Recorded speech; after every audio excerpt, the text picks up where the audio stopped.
மாயா Sandhya serial December 17 எபிசோடுக்கான ரிவ்யூவை இந்த வீடியோவில் வாங்க பார்க்கலாம். எபிசோடு எப்படி ஸ்டார்ட் ஆகுதுன்னா, நம்ம கதர் வந்துட்டு ரொம்ப நேரம் கழிச்சு ரூமில் வந்து பார்க்குறாரு. பார்த்தா தனாவை காணோம். தனாவை காணுன்னத்தோட கதருக்கு செம்ம அதிர்ச்சி. தனா எங்கே போயிருப்பா அப்படின்ட்டு வெளியில் வந்து பார்க்குறாரு. தனாவை எங்கேயுமே காணலை. தோப்பில் போய் பார்க்குறாரு, தோட்டத்தில் போய் பார்க்குறாரு, கிணத்துக்கிட்ட போய் பார்க்குறாரு. அதோட வீட்டுக்குள்ள உள்ள பாத்ரூம் கதவை கூட தட்டுறாரு. ஆனா தனா எங்கேயுமே இல்லை. அப்ப நம்ம கதிருக்கு செம அதிர்ச்சி. என்னடா இது, எங்க போயிருப்பா தனா? ஒருவேளை அன்னைக்கு கார்த்தி ஃபோன் பண்ணி பண்ண வீட்டுக்கு கூப்பிட்டானே, அதே மாதிரி இன்னைக்கு கூப்பிட்டுருப்பானோ? கண்டிப்பா தனா அந்த கார்த்தி சொன்னதை நம்பி போயிருக்கிற நிறைய வாய்ப்பு இருக்கு.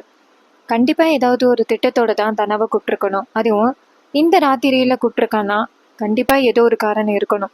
நம்ம எப்படியாவது தனாவை காப்பாற்றணும் அப்படின்ட்டு கதிர் நேரா மாயாவுக்கு கால் பண்றாரு.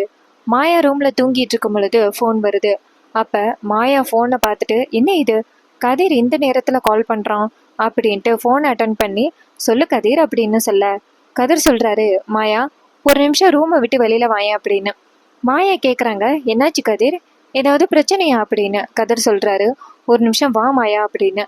மாயாவும் சரி அப்படின்னு சொல்லிட்டு ஃபோனை கட் பண்ணிட்டு வெளியில வராங்க, கதவை சாத்திட்டு. அப்ப நம்ம ஜீனு வந்துட்டு எதிர்ச்சியா திரும்பி பாக்குறாரு. பார்த்தா மாயாவை காணும்.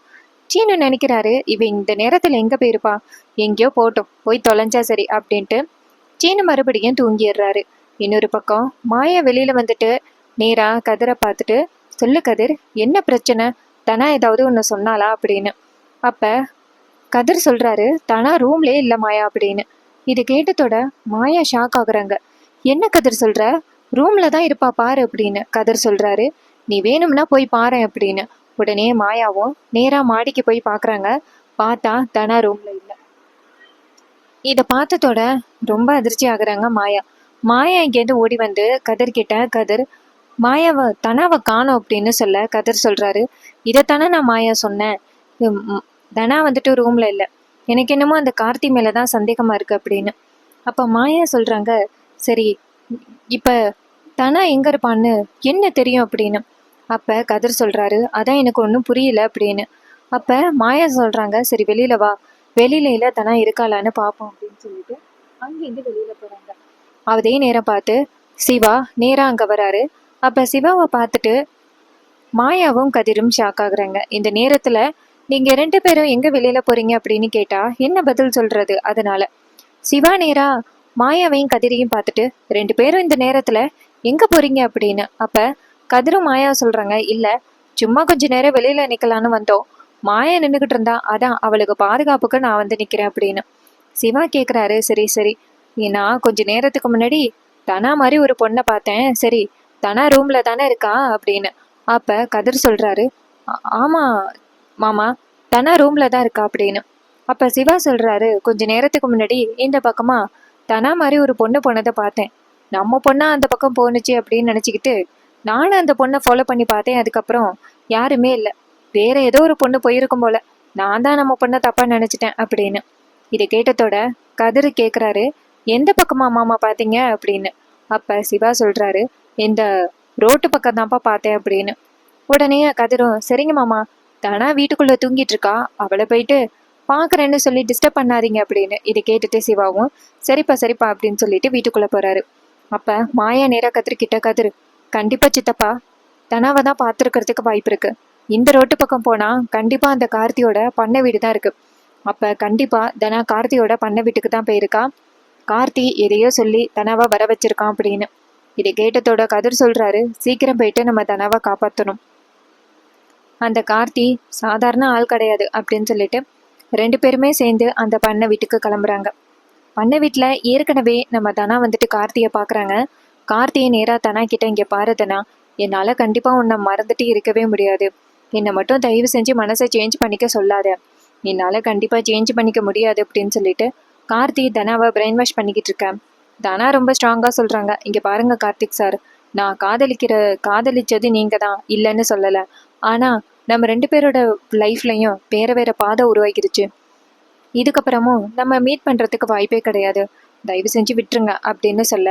அப்ப கார்த்தி தனா திரும்பி நிற்கும் பொழுது ஊசியை போட்டுடுறாரு. இதனால தனாவுக்கு கொஞ்சம் கொஞ்சமா மயக்கம் வர ஆரம்பிக்குது.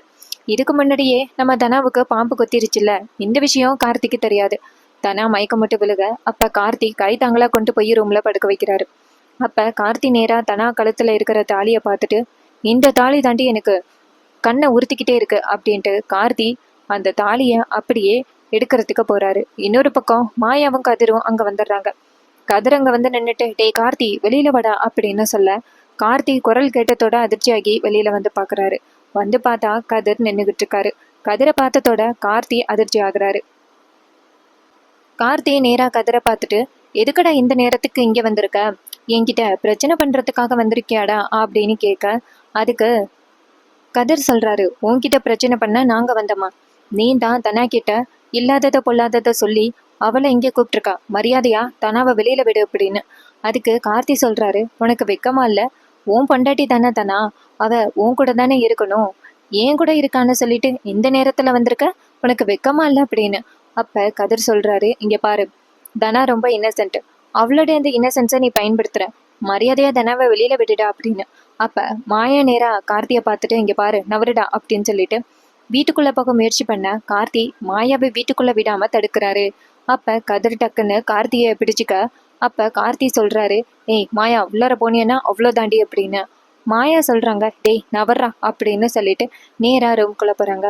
இன்னொரு பக்கம் நம்ம கதிர் கார்த்திகிட்ட, இங்க பாரு, தனா மட்டும் உள்ளார இருந்தான்னா உனக்கு இது தாண்டா இறுதி அப்படின்னு சொல்ல, கார்த்தி சொல்றாரு, டேய் போடா அப்படின்னு. மாயா நேரா வீட்டுக்குள்ள போய் பார்க்க தனா மயக்கம் மட்டும் இருக்கிறத பார்த்துட்டு மாயா அதிர்ச்சியாகி தனா தனான்னு கூப்பிடுறாங்க. ஆனா தனா கண்முழிக்கவே இல்லை. மாயா கதிரை கூப்பிடுறாங்க, கதிர் சீக்கிரம் வா, தனா கண்முழிக்கவே இல்லை, தனா இங்கதான் இருக்கா அப்படின்னு. கதிர் வந்துட்டு கார்த்தியை செவ்விலே ஒன்று அரைஞ்சி கீழே தள்ளி விட்டுட்டு வீட்டுக்குள்ள ஓடுறாரு. ஓடி போய் பார்த்தா தனா மயக்கத்துல இருக்காங்க. இதை பார்த்ததோட மாயா அதிர்ச்சி ஆகுறாங்க. கதிரும் அதிர்ச்சி ஆகுறாரு. மாயா சொல்றாங்க, கதிர் என்னன்னு தெரியல, நானும் கூப்பிட்டுக்கிட்டே இருக்கேன், தனா கண்முழிக்கவே மாட்டேங்கிறா, எனக்கு என்னமோ அந்த கார்த்தி ஏதாவது தனாவுக்கு கொடுத்துருப்பானோன்னு சந்தேகமா இருக்கு அப்படின்னு. அப்ப கதிர் வந்துட்டு கோவமா கார்த்திகிட்ட போயிட்டு, டேய் தனாவுக்கு என்னடா கொடுத்த அப்படின்னு கேட்க, அப்ப கார்த்தி சொல்றாரு, நான் ஒன்றும் கொடுக்கல அப்படின்னு. இன்னொரு பக்கம் மாயா வீட்டுக்குள்ள கிடக்குற அந்த ஊசியை பார்த்துட்டு அதிர்ச்சி ஆகுறாங்க. மாயா நேரா ஊசி எடுத்துட்டு வந்துட்டு கார்த்தியை பார்த்துட்டு, டேய் அவளுக்கு என்ன ஊசி போட்ட? அப்ப கார்த்தி சொல்றாரு, நான் ஒன்றும் கொடுக்கல அப்படின்னு. மாயா நேரா அந்த ஊசியை காமிச்சு, இங்க பாரு மரியாதையா சொல்லு, நீ தான் கொடுத்துருக்கன்னு நல்லாவே தெரியும் அப்படின்னு. அப்ப கார்த்தி சொல்றாரு, நான் ஒன்றும் கொடுக்கல அப்படின்னு. அப்ப கதர் நேரா மாயா கிட்ட, இங்க பாரு மாயா, இவன்கிட்ட பேசுறது வேஸ்ட்டு, நம்ம தனாவை கூட்டிக்கிட்டு ஹாஸ்பிட்டல் போகணும் அப்படின்னு சொல்ல, அப்ப கார்த்தி சொல்றாரு, உங்களை விட மாட்டேன் அப்படின்னு. அப்ப கதர் நேரா கார்த்தியை பார்த்து, இங்க பாரு, இதுக்கு மேல ஏதாவது பேசுனா கண்டிப்பா உன்னை கொலை பண்ண கூட அஞ்ச மாட்டேன், நவர்றா அப்படின்னு சொல்லிட்டு கார்த்தியை பிடிச்சி தள்ளி விட்டுட்டு தனாவை தூக்கிக்கிட்டு பைக்ல ஹாஸ்பிட்டல் போறாங்க. தனா வந்துட்டு மயக்கத்திலே தான் இருக்காங்க. மாயா நேரா கதிர்கிட்ட, கதிர் என்னாச்சுன்னு தெரியல தனாவுக்கு, மயக்கத்திலே இருக்காளே அப்படின்னு. அப்ப கதிர் சொல்றாரு, கவலைப்படாத மாயா, தனா கண் முழிச்சிருவா அப்படின்னு சொல்லிட்டு நேரா ஹாஸ்பிட்டல் கொண்டுட்டு போறாங்க. அங்க போயிட்டு அட்மிட் பண்றாங்க. அப்ப டாக்டர்ஸ் வந்துட்டு நேரா கதிர்கிட்டையும் மாயா கிட்டையும், இங்க பாருங்க இந்த பொண்ணுக்கு என்னாச்சு, ஏன் மயக்கத்திலே இருக்காங்க இன்னும் அப்படின்னா. அப்போ மாயா சொல்கிறாங்க, சார் இது மாதிரி என்னென்னு தெரியல சார், உடம்புல விஷம் புகுந்துருச்சு போல், நீங்கள் பார்த்துட்டு சொல்லுங்களேன் அப்படின்னு. அப்போ தான் டாக்டர் வந்துட்டு தனாவை செக் பண்ணி பார்க்குறாரு. அப்போ காலில் பாம்பு கொத்தி இருக்கிறத டாக்டர் கவனிக்கிறாரு. டாக்டர் வந்துட்டு நேராக மாயா கிட்ட, இங்கே பாருமா, இந்த பொண்ணுக்கு பாம்பு கொத்திருக்கு, எப்போ குத்துனுச்சு அப்படின்னு. அப்போ தான் மாயாவும் கதிரும் தனாவோட காலை பார்க்குறாங்க. பார்த்துட்டு கதிரும் மாயாவும் அதிர்ச்சி ஆகுறாங்க. அப்போ மாயா சொல்கிறாங்க, சார் கொஞ்ச நேரத்துக்கு முன்னாடி தான் சார் பாம்பு கொத்துனுச்சு, நீங்கள் தனாவுக்கு ட்ரீட்மெண்ட் கொடுங்க சார் அப்படின்னு. அப்போ டாக்டரும் சரிம்மா அப்படின்னு சொல்லிட்டு நேராக தனாவை கூட்டிகிட்டு போயிட்டு ட்ரீட்மெண்ட் கொடுக்குறாங்க. தனாவுக்கு சுத்தமாக மூச்சே இல்லாமல் போயிட்டு உடம்புல விஷம் ஏறிட்டு அப்படின்னு டாக்டர் வெளியில் வந்து சொல்கிறாங்க. இது கேட்டதோட மாயாவுக்கு பேரதிர்ச்சி. அப்போ கதிர் வந்துட்டு கண் கலங்க. அப்போ மாயா நேராக கதிரை பார்த்துட்டு, இங்கே பாரு கதிர், கவலைப்படாத கதிர், கண்டிப்பாக தனா கண் முழிச்சிருவா, அவள் ரொம்ப ஸ்ட்ராங்கான பர்சன் அப்படின்னு. அப்போ கதிர் சொல்கிறாரு, அந்த கார்த்தி தான் இது எல்லாத்துக்குமே காரணம், பாவம் இவளுக்கு பாம்பு கொத்திருக்கிறது கூட தெரியாமல் கார்த்தி இப்படிப்பட்ட ஒரு வேலையை பண்ண பார்த்தானே அப்படின்னு. மாயா சொல்கிறாங்க, இங்கே பாரு கதிர், அந்த கார்த்தியை நான் எதுவும் பண்ண முடியாது அப்படின்னு நினச்சிக்கிட்டு இருந்தேன், ஆனால் இந்த விஷயத்தை வச்சு அவனை சும்மா விடக்கூடாது அப்படின்னு சொல்ல, இதை கேட்டுட்டு கதிரும் சரி அப்படின்னு சொல்கிறாரு. அப்போ நம்ம மாயா சொல்கிறாங்க, சரி தனாவுக்கு இந்த மாதிரி ஆபத்து அப்படிங்கிற விஷயத்த நான் வீட்டில் சொல்லி தான் ஆகணும், கண்டிப்பாக வீட்டுக்கு தெரிஞ்சு போச்சுன்னா அது ரொம்ப பெரிய பிரச்சனை ஆகிரும். பெரியப்பா கண்டிப்பாக தாங்கிக்க மாட்டாருன்னு எனக்கு தெரியும். ஆனால் சொல்லி தான் ஆகணும் அப்படின்னு சொல்லிட்டு மாயா நேராக வீட்டுக்கு கால் பண்ணுறாங்க. ரொம்ப நேரமாக ஃபோன் அடிச்சுக்கிட்டே இருக்கு வீட்டில். அப்போ ஜானகி வந்துட்டு என்ன இது இந்த நேரத்தில் ஃபோன் அடிக்குது அப்படின்னு போயிட்டு நேராக ஃபோனை எடுக்கிறாங்க. அப்போ ஜானகி கிட்ட பெரியம்மா நான் மாயா பேசுகிறேன் அப்படின்னு சொல்ல, அப்போ ஜானகி ஷாக் ஆகி என்ன மாயா வீட்டில் இல்லாமல் இந்த நேரத்தில் எங்கே இருக்க அப்படின்னு மாயா சொல்கிறாங்க. பெரியம்மா ரொம்ப பெரிய பிரச்சனை ஆகிட்டு இந்த கார்த்தி வந்துட்டு தனாவை நான் தற்கொலை பண்ணிப்பேன் நீ வந்து தான் ஆகணும் அப்படின்னு சொல்லி கூப்பிட்டு நேராக அந்த வீட்டுக்கு பண்ண வீட்டுக்கு வர வச்சு பேசியிருக்கான். அப்போ நம்ம தனாவுக்கு பாம்பு கொத்தி இருக்கிறது கூட கார்த்திக்கு தெரியல. நானும் கதிரும் எப்படியோ போயிட்டு தனாவை காப்பாற்றிட்டோம். தனாவை காப்பாற்றி கொண்டு போய் இப்போ ஹாஸ்பிட்டலில் வச்சிருக்கோம். எப்படியா இருந்தாலும் வீட்டுக்கு தெரிஞ்சு போயிடும். அதனால தான் நான் ஃபோன் அடித்து சொன்னேன் அப்படின்னு. இது கேட்டதோட ஜானகிக்கு பேரதிர்ச்சி. தான் பெத்த மகளுக்கு பாம்பு கொத்திருச்சு அப்படின்னு தெரிஞ்சதோட ஜானகி அழுக ஆரம்பிக்கிறாங்க. ஜானகி அழுதுகிட்டு இருக்கிறத அந்த பக்கமாக வந்த பத்மா பார்த்துட்றாங்க.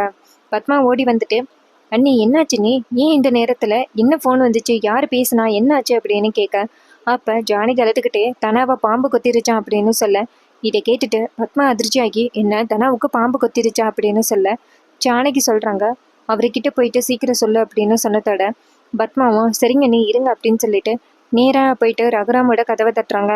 ரகுராம் ரூமை விட்டு வெளியில் வந்துட்டு என்னாச்சு பத்மா ஏன் இந்த நேரத்தில் கதவை தட்டுற என்னாச்சு அப்படின்னு சொல்ல, ஜானகி அழுத்திக்கிட்டு இருக்கிறத ரகுராம் பார்த்துட்டு என்னாச்சு அப்படின்னு கேட்க பத்மா சொல்கிறாங்க அண்ணா தனாவை பாம்பு கொத்திருச்சான் அப்படின்னு சொல்ல, இதை கேட்டுட்டு ரகுராம் அதிர்ச்சியாகி தனா எங்கே போனா அவளுக்கு பாம்பு கொத்த அப்படின்னு கேட்க, அப்போ பத்மா சொல்கிறாங்க என்னன்னு தெரியல அண்ணா தனா கண்முழிச்சு சொன்னாதான் தெரியும். மாயாவும் கதிரும் தான் தனாவை கொண்டு போய் ஹாஸ்பிட்டலில் சேர்த்துருக்காங்க அப்படின்னு. அதே நேரம் சிவா அந்த இடத்துக்கு வந்துட்டு என்னாச்சுக்கா அப்படின்னு கேட்க, பத்மா சொல்கிறாங்க தனாவா பாம்பு கொத்திருச்சான். மாயாவும் கதிரும் தனாவை கொண்டு போய் ஹாஸ்பிட்டலில் சேர்த்துருக்காங்க அப்படின்னு. இது கேட்டதோட சிவா அதிர்ச்சி ஆகுறாரு. சிவா நேராக அவங்க அண்ணன்ட்ட அண்ணா கொஞ்ச நேரத்துக்கு முன்னாடி ரோட்டில் நான் நம்ம பாப்பா தனா போகிறத பார்த்தேன். அது நம்ம பொண்ணு இல்லை அப்படின்னு நினச்சேன். கடைசியில் பார்த்தா அது தனா தான் போல. அவள் எங்கேயோ போயிருக்கா அவளை பாம்பு கொத்திருச்சு அப்படின்னு. அப்போ ரகுராம் சொல்கிறாரு இந்த நேரத்தில் அப்படி அவள் எங்கே போயிருப்பா அப்படின்னு. ஜானகி சொல்கிறாங்க ஐயோ அவள் எங்கே போனா அப்படிங்கிறத விட்டுட்டு தயவு செஞ்சு என் பொண்ணை பார்க்குறதுக்கு ஹாஸ்பிட்டல் வாங்க அப்படின்னு சொல்ல, ஸோ இதை கேட்டுட்டு ரகுராமும் சரி அப்படின்னு சொல்லிட்டு எல்லாருமே சேர்ந்து நேராக ஹாஸ்பிட்டல் கிளம்புறாங்க. இன்னொரு பக்கம் ஜானகி நேராக நம்ம மாயாவுக்கு கால் பண்ணி மாயா எல்லாருக்கிட்டையும் சொல்லாச்சு எல்லாரும் வந்துட்டு ஹாஸ்பிட்டல் தான் வந்துக்கிட்டு இருக்காங்க அப்படின்னு. இது கேட்டதோட மாயாவும் சரி அப்படின்னு சொல்லிட்டு நிற்கிறாங்க. அப்போ ஹாஸ்பிட்டல் வராங்க. வந்ததோட பத்மா நேராக மாயாவை பார்த்து ஏய் மாயா நீ சும்மாவே இருக்க மாட்டியா உன்னால தான் இன்னைக்கு கண்டிப்பாக தனாவுக்கு பாம்பு கொத்தி இருக்கணும் அப்படின்னு. மாயா நேராக பத்மாவை பார்த்து இன்னும் எத்தனை நாள் தான் வந்துட்டு என்னையே பழி சொல்லிக்கிட்டே இருப்பீங்க. இங்கே பாருங்க தனா யாரையோ பார்க்க போயிருக்கா அப்பதான் அவளுக்கு பாம்பு கொத்தி இருக்கு அப்படின்னு. இதை கேட்டதோட ரகுராம் அதிர்ச்சி ஆகுறாரு. ரகுராம் நேராக மாயா கிட்ட அப்படி என் பொண்ணு எங்கே போயிருப்பா தேவையில்லாமல் என் பொண்ணு மேலே பழி போடாது அப்படின்னு. அப்போ மாயா சொல்கிறாங்க பெரியப்பா தனா கண் முழிச்சு சொல்லுவா அப்பயே நீங்கள் நம்புங்க அப்படின்னு சொல்லிட்டு நம்ம மாயா அமைதியாக இருக்க. ஜானகி சொல்கிறாங்க ஆமாம் எதா இருந்தாலும் தனா கண் முழிச்சு சொன்னால் மட்டும்தான் என்ன நடந்துச்சு அப்படிங்கிறது நமக்கு தெரியும். அதனால கொஞ்சம் பொறுமையாக இருங்க அப்படின்னு சொல்ல, இதை கேட்டுட்டு ரகுராமா அமைதியாக இருக்காரு. டாக்டர் வெளியில் வந்துட்டு இங்கே பாருங்க தனாவோட உடம்புல உள்ள விஷம் வந்துட்டு கொஞ்சம் குறைஞ்சிருச்சு. இன்னும் கொஞ்ச நேரத்தில் அவங்க கண் முழிச்சிருவாங்க அப்படின்னு. இதை கேட்டதோட தான் அங்கே உள்ளவங்க நிம்மதியாகிறாங்க. ஜானகியும் கையெழுத்து கும்பிட்டு நிம்மதியாகிறாங்க. அப்படா என் பொண்ணுக்கு எந்த ஆபத்தும் இல்லாமல் காப்பாற்றிட்ட முருகா அப்படின்னு. அதுக்கப்புறமா டாக்டர் வெளியில் வந்துட்டு இங்கே பாருங்க தனா மேடம் கண் முழிச்சிட்டாங்க யார் பார்க்க போகிறீங்க அப்படின்னு. அப்போ டக்குன்னு நம்ம மாய நேராக ஜானகிட்ட பெரியம்மா பெரியப்பா ஃபஸ்ட்டு போய் பார்க்கட்டும் அப்படின்னு சொல்ல, ரகுராம் இங்கேருந்து போய் பார்க்குறாரு. கதவை திறந்து நேராக தனா கிட்ட போய் உட்கார்றாரு. தனா நேராக அவங்க அப்பாவை பார்த்துட்டு அப்பா அப்படின்னு சொல்ல, நம்ம ரகுராம் நேராக தனாவை பார்த்து ஏம்மா என்னம்மா ஆச்சு உனக்கு அப்படின்னு கேட்க, அப்போ தனா அழுகுறாங்க. ரகுராம் கேட்குறாரு தனா என்னம்மா ஆச்சு இதுக்கு காரணம் யாருன்னு சொல்லுமா நான் விட மாட்டேன் அப்படின்னு. தனா சொல்கிறாங்க பெரியப்பா கார்த்தி இருக்காருல்ல அவர் நான் இல்லைன்னா சாக போகிறேன் அப்படின்னு சொல்லி என்னை ரொம்ப மிரட்டினாரு. அதனால நான் போயிட்டு அவரை பார்க்க போனேன். அப்போ என் காலில் பாம்பு குத்திருச்சு. அது எனக்கு சுத்தமாக தெரியவே இல்லை. நான் ஒன்றும் ஆகாதுன்னு நினச்சேன். கடைசியில் பார்த்தா அந்த விஷயம் என் உடம்புல ஏறிடுச்சு. என்னை கதிரும் மாயாவும் தான் காப்பாற்றினாங்களா அப்படின்னு கேட்க, ரகுராம் சொல்கிறாரு அவங்க 2 பேரும் தான் உன்னை ஹாஸ்பிட்டலில் கொண்டாந்து சேர்த்துருக்காங்க. இங்கே பாருமா அந்த கார்த்தி தான் இப்படி பண்ணானா அப்படின்னு கேட்க, தனா சொல்கிறாங்க அம்மா அப்பா இது மாதிரி கார்த்திக் சார் கூப்பிட்டதுனால தான் நான் போனேன் அப்படின்னு. இது கேட்டதோட ரகுராம் செம்ம டென்ஷன் ஆகுறாரு. அப்போ அந்த கார்த்தி நம்ம பொண்ணை மிரட்டிக்கிட்டு இருக்கானா அப்படின்னு ரகுராமுக்கு தெரிஞ்சு போச்சு. ரகுராம் கோவமாக வெளியில் வராரு. அப்போ ரகுராம் நேராக மாயாவை பார்த்து, நீங்கள் பாரு, என் பொண்ணோட உயிரை காப்பாற்றிருக்க, அதுக்கு உனக்கு நான் நன்றி மட்டும்தான் சொல்லணும். அதோட அந்த கார்த்திக் இன்னைக்கு இருக்கு அப்படின்னு சொல்லிட்டு ரகுராம் கோவமாக இங்கேருந்து கிளம்பி போகிறாரு. நேராக புவனேஸ்வரி வீட்டுக்கு போக அங்கே புவனேஸ்வரி பசுபதி எல்லாரும் இருக்காங்க, கார்த்தியும் இருக்காரு. அப்போ நம்ம புவனேஸ்வரி நேராக கார்த்தியை பார்த்துட்டு, கார்த்தி என்ன ஒரே பதட்டமாக இருக்க, ஏதாவது பிரச்சனையை உண்டாக்குனியா அப்படின்னு. கார்த்தி சொல்கிறாரு, அதெல்லாம் ஒன்றும் இல்லத்த அப்படின்னு. அப்போ புவனேஸ்வரி சொல்கிறாங்க, ஏதாவது பிரச்சனையை உண்டாக்கி வச்சுருந்தா அவ்வளோதான் அப்படின்னு சொல்லி வாயமுறத்துக்குள்ள வெளியில் வந்துட்டு, புவனேஸ்வரி வெளியில் வாடி அப்படின்னு சத்தம் கேட்குது. அப்போ புவனேஸ்வரி பசுபதியை பார்த்து, ரகுராமோட குரல் மாதிரி தானே இருக்கு அப்படின்னு கேட்க, பசுபதி சொல்கிறாரு, ஆமாம் ரகுராமோட வாய்ஸ் மாதிரி தான் இருக்கு அப்படின்னு சொல்லிட்டு வெளியில் வந்து பார்க்குறாங்க. வெளியில் வந்து பார்த்தா ரகுராம் கோவத்தில் கத்திக்கிட்டு இருக்காரு. இதை பார்த்துட்டு கார்த்தி அதிர்ச்சி ஆகுறாரு. அப்போ புவனேஸ்வரி நேராக ரகுராம் கிட்ட போயிட்டு, இப்போ எதுக்கு நீ இங்கே வந்து கத்திக்கிட்டு இருக்க அப்படின்னு கேட்க, ரகுராம் நேராக புவனேஸ்வரியை பார்த்துட்டு, இங்கே பாரு, ஏதோ விதிப்படி கல்யாணம் நடக்கலை, கார்த்தியை தானா கல்யாணம் பண்ண முடியல, அதுக்காக இந்த கார்த்தி என் பொண்ணை மிரட்டிக்கிட்டே இருக்கானாம்ல, வா வான்னு சொல்லி என்ன என் பொண்ணை கெட்ட பேரை பண்ணுறதுக்காக நீங்கள் எல்லாரும் கூட்டு சேர்ந்து இதெல்லாம் பண்ணிக்கிட்டு இருக்கீங்களா? இங்கே பாரு, கல்யாணம் கார்த்திக்கும் தனாவுக்கும் நடக்கலை, அவங்க 2 பேருக்கும் எந்த உறவுமே இல்லை, இனிமே தனாவும் கதிரும் மட்டும்தான். தேவையில்லாமல் என் பொண்ணை மிரட்டுற வேலை வச்சுக்கிட்டான் உன் புள்ள, அவ்வளோதான் தீர்த்து கட்டிடுவேன் அப்படின்னு சொல்ல, புவனேஸ்வரி ரகுராமை பார்த்து, இங்கே பாரு ரகு, நீ என்ன சொல்கிறேன்னு எனக்கு ஒன்றும் புரியல, ஆனால் கார்த்திக் கண்டிப்பாக தனாவை தொந்தரவு பண்ண மாட்டான் அப்படின்னு சொல்ல, ரகுராம் சொல்கிறாரு, உன் பிள்ளையவே கூப்பிட்டு கேளு அப்படின்னு சொல்ல, புவனேஸ்வரி நேராக கார்த்தியை கூப்பிட கார்த்தி வந்து நிற்கிறாரு. அப்போ நம்ம ரகுராம் நேராக கார்த்தியை பார்த்து, நேற்று நைட்டு என் பொண்ணை தற்கொலை பண்ணிக்க போகிறேன்னு சொல்லி கூப்பிட்டேன் அப்படின்னு. அப்போ கார்த்தி அமைதியாக இருக்க புவனேஸ்வரி கார்த்தியை போட்டு அடிக்கிறாங்க, உண்மையை சொல்லுடா அப்படின்னு. அப்போ கார்த்தி சொல்கிறாரு, ஆமாம் அப்படின்னு. இதை கேட்டதோட புவனேஸ்வரி செம்ம டென்ஷன் ஆகி கார்த்தியை வெளுத்து கட்டுறாங்க. கொஞ்சம் கூட பொறுமையாகவே இருக்க மாட்டியாடா, ஏன்டா என் மானத்தை வாங்குறதுக்காகவே தான் இருக்கியா அப்படின்னு சொல்லிட்டு செமையாக வெளுத்து வாங்குறாங்க. ஸோ இதை பார்த்துட்டு ரொம்ப அதிர்ச்சி ஆகுறாங்க பசுபதி. ரகுராம் நேராக புவனேஸ்வரியை பார்த்துட்டு, இங்கே பாரு புவனேஸ்வரி, இந்த அடி உனக்கு கிடைக்க வேண்டியது, உன் பிள்ளை தப்பு பண்ணதுனால தான் உன் பிள்ளைக்கு மட்டும் அடியை கொடுத்துட்டு இந்த இடத்துலேருந்து கிளம்புறேன், இனிமே என் பொண்ணோட வாழ்க்கையில் தலையிட்டீங்க அவ்வளோதான் அப்படின்னு சொல்லிட்டு ரகுராம் நேராக புவனேஸ்வரியை எச்சரிச்சுட்டு அந்த இடத்துலேருந்து கிளம்புறாரு. அப்போ புவனேஸ்வரி நேராக கார்த்தியை பார்த்துட்டு, இதை தான் நேற்று நான் சாதிக்க போகிறேன்னு சொன்னியா, எதுக்குடா இப்படி ஏன் உயிரை வாங்குற, ஒரு விஷயத்த கூட நீ ஒழுங்காக பண்ண மாட்டியா அப்படின்னு சொல்லிட்டு செம்ம காண்டாகிறாங்க நம்ம புவனேஸ்வரி. இந்த ப்ரெடிக்ஷன் உங்களுக்கு பிடிச்சிருந்துச்சுன்னா மறக்காமல் நம்ம சேனலை சப்ஸ்கிரைப் பண்ணிவிட்டு பக்கத்தில் உள்ள பெல் ஐக்கானை கிளிக் பண்ணிவிட்டு ஆல்னு செட் பண்ணிக்கோங்க. அப்போ தாங்க புது புது வீடியோஸ் போடும் பொழுது உங்களுக்கு நோட்டிஃபிகேஷன் வரும், பார்த்து என்ஜாய் பண்ணலாம். தேங்க்யூ ஃபார் வாட்சிங்.